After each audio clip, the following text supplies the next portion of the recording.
Not even gonna lie, he's doing it to himself. From streaming to entertain to dancing for the sake of others, how did streaming turn from something that was merely an innocent hobby to a multi-million-dollar industry that rewards its best clowns? That's what I want to talk about today. I want to speak on the various ways that streaming has turned into digital slavery. I want to talk about the chains that both men and women have willingly slid into for the sake of being number one. I think streamers have romanticized this idea of streaming to the point that the audience that is consuming the content doesn't understand the lengths streamers are going to entertain. But that's for later. I'm Yamblin, but you already know I'm the hood Socrates, and let's actually start. What inspired this video was a clip by Quinn Blackwell that resonated with me a lot. How do you feel about Twitch? I know you do it sometimes. Is it something that you want to do more?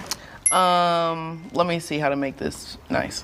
I think I have always said the biggest influencer will be somebody who gives their life to the internet. And that's what streaming is. And I respect it down. I think they are the Don Julios of internet creators. Would I ever do it again? No, because it gives a sort of digital slavery vibe to me. And I don't want to be a slave. Wait. That's crazy. Wait. I mean, that's a... And I think this is just the perfect place to start, especially when you look at top streamers like Kai or Speed, and even DDG. His is a little unique, and I'll get to him when I get there. But as for Speed and Kai, to an extent, their freedom is limited. Their content has reached a point where it needs to be bigger and bigger, and it needs to top whatever they did last. Not only that, they've become jesters for the chat, being influenced by whatever their chat wants. Hanging, his chat spammed L's, which Bro, y'all need to stop showing clips like that, bro. That shit's disgusting. That shit infuriates me. Instantly rewired his coding and made him want to go and play with Jinxie again. Let's see. Alkai, what am I doing? Why does it say Alkai? No, tell Jinxie. Matter of fact, no. Okay, yeah. I'm going to Jinxie, bro. Tell Jinxie they had something playing IRL, but nigga, I'm about to do a one-on-one. Tell JC I'll do the one-on-one with him. I'm not doing it. I didn't want to do the IRL shit. I ain't gonna lie. I told him not to do IRL. Tell JC I didn't want to do it. I'm not doing the IRL shit, gang. I'm not. No. I don't have to chat. Listen, lad, no. Tell him come back on. He got on for real? JC ended for real? Oh God. Bro. And this is exactly what I mean. At a certain level, you have to yield to the will of the masses, and it's scary almost, I'm not gonna lie. Seeing Kai go from doing IRL content to walking right back to the screen, it looks something like this. See, we weren't here that long. But it's like Quinn said, it's digital slavery. You have to appease the masses. You have to appease your audience, because that's what being at the top is like. You deal with the stress of disappointing people. So what do you do to avoid it? You listen and you remain obedient and you obey their commands. You have to become PR trained. And that's where the whole Coco Melon Cenat fake reactions and stylist allegations came from. When Kai reached the top, something flipped. Let's talk about that for a second. So like I said, being at the top means appealing to the masses. Spitting right now, y'all boys need to listen. Y'all boys need to help y'all future out. Y'all future content creators who want to be, you know what I'm saying, streamers. Y'all boys need to listen up. However, that is not exclusive to the top. Let me explain. Even as a smaller YouTuber, there is definitely a push and pull between making what I want and making what is gonna obviously go crazy. Being at the top is sort of like that, but instead of it being push and pull, they're pushing you to appeal to the broadest audience imaginable, thus leading you down a path of people pleasing. But rather than you people pleasing in a one-on-one conversation, you're now expected to please millions. We be cooking Kai a lot for being an inauthentic PR trained man who has various stylists for everything he does. Like, can I just react to the music? Like how y'all gonna tell me what I did?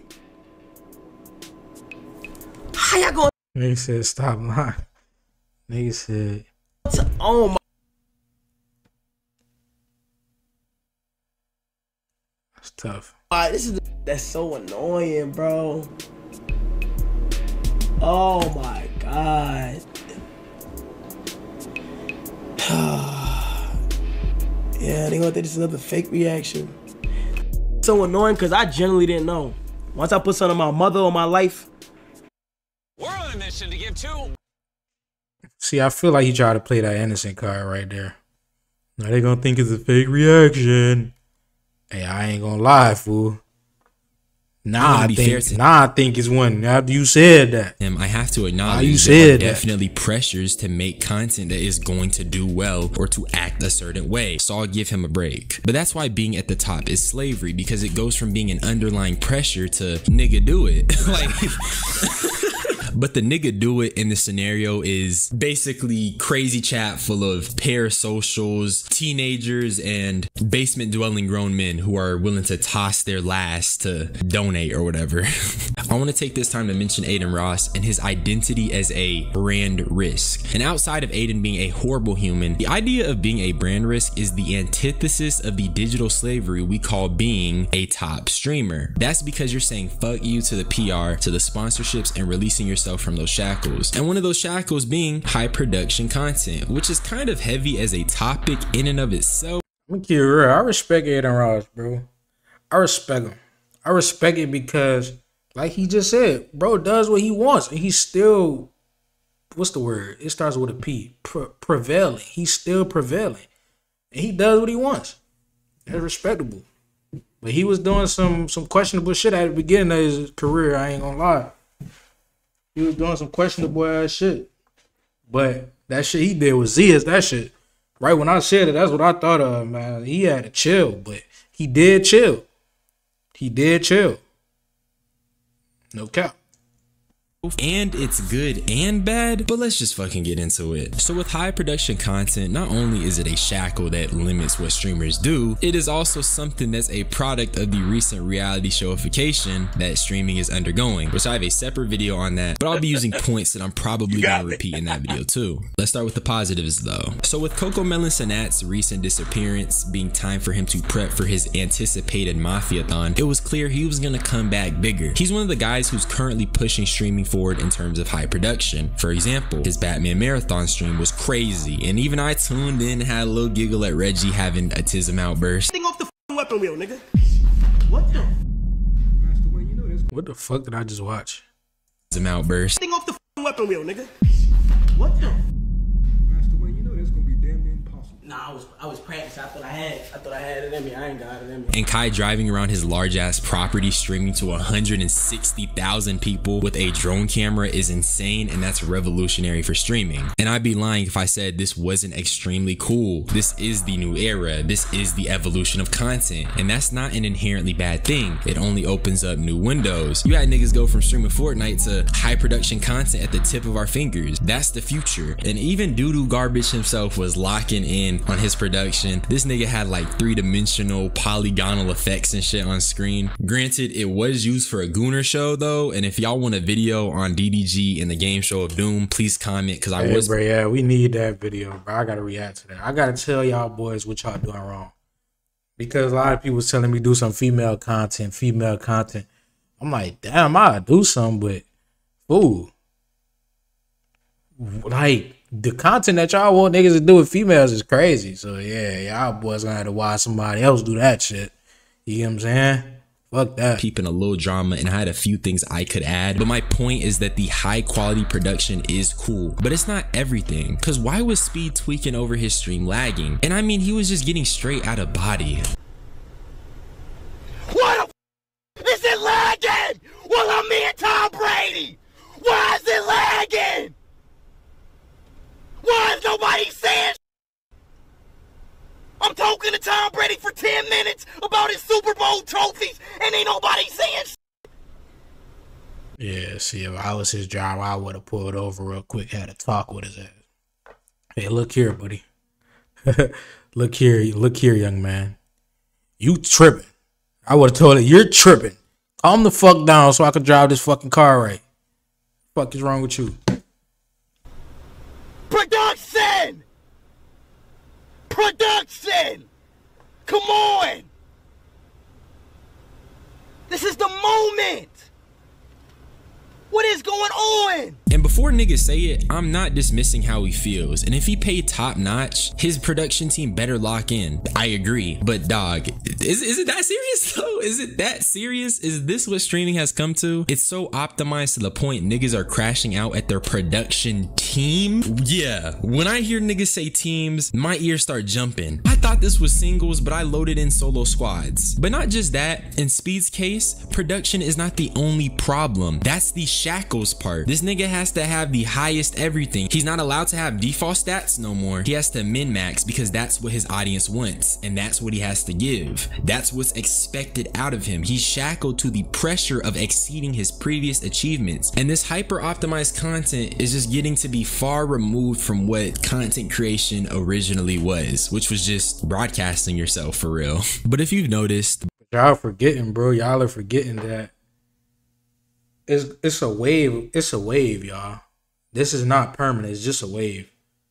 Just like how the 20v1s, people thought YouTube was ruined. It's just a wave, y'all. Streaming is always gonna be a thing, but all this shit that they doing, this shit gonna move to something else, bro. It's just a wave right now that everybody following, which is not a bad idea.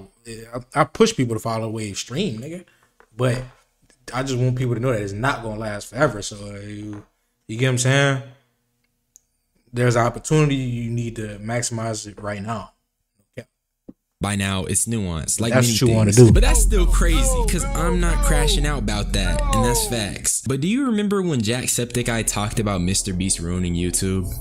Now, Jack, a completely unrelated question. Do you like Mr. Beast? No. Jack, do you think Mr. Beast ruined YouTube? Yes. Now, in all honesty, Jack, why? Because it became more about views, money, and popularity than it did about having fun. You just don't think he had fun playing Squid Games? You don't think he had fun riding on yachts? Building wells in Africa? I don't know. If he had fun doing those videos, they'd be longer. Do you see where I'm going with this? I'm saying that high production content is optimizing streaming to a similar extent to Mr. Beast's YouTube slot optimization, which is only sending content towards this money-driven, clout-driven future. But instead of it being niggas easily hopping on trends, it's turning into corporate slop. And your favorite streamers are gonna be slaves to the material wealth and internet fame, and we'll move to the will of the machine. Fuck. Let's just talk about lust again. But what I really mean is content. This one affects both men and women. Let's talk about men first because these niggas be annoying. Here he go again. You think I'm tripping? Okay, watch this.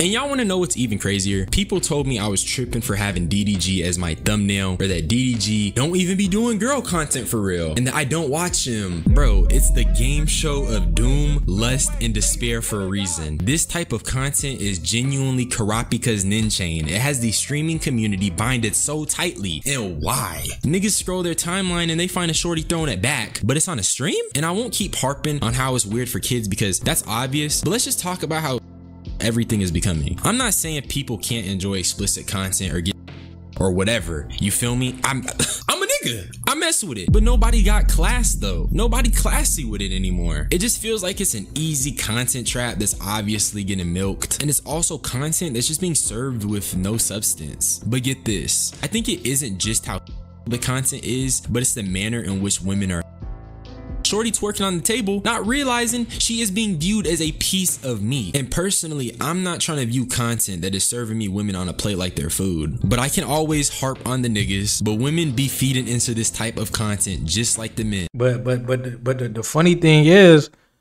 that they on the stream doing this, but then when somebody really like talks to them in a way that in which he perceives he should talk to them, if that makes sense, then they feel some type of way.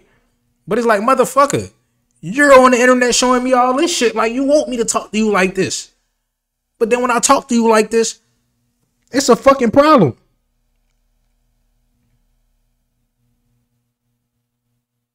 Hey, fool, tell this nigga bring my food. I'm really about to get mad, fool. No cap, like, this nigga tripping, yo. Bring my fucking food, yo. Knock your goofy ass out. The goofy ass mustache you got, man. I'm about to knock his ass out, bro. Maybe not as much, but they're Then when he see me, oh my bad, it took long. Nigga, you just picked up a whole nother nigga order. What you mean, yo bad? What the fuck? Ain't no yo bad, nigga. Stand up, man. Put your toes down, nigga. Put your feet down, nigga.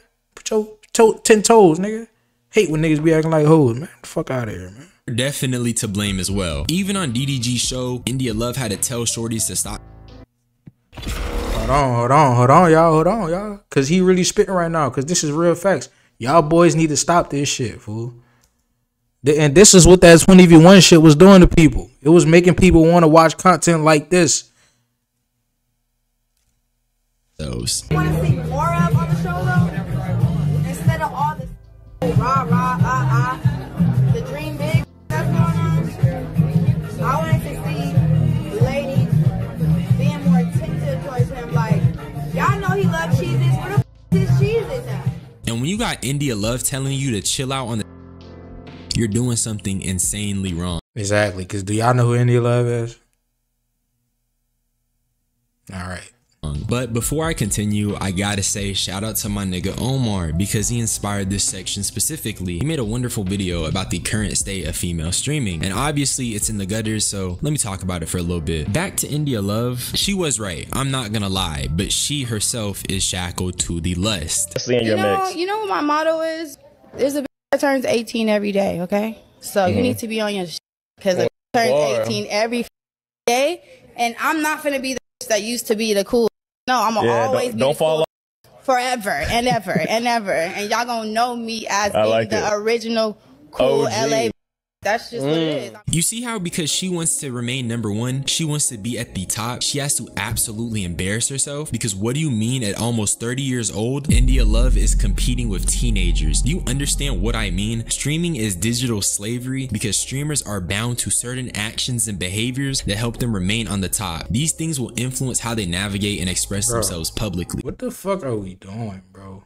That clip is pissing me off. My bad, y'all.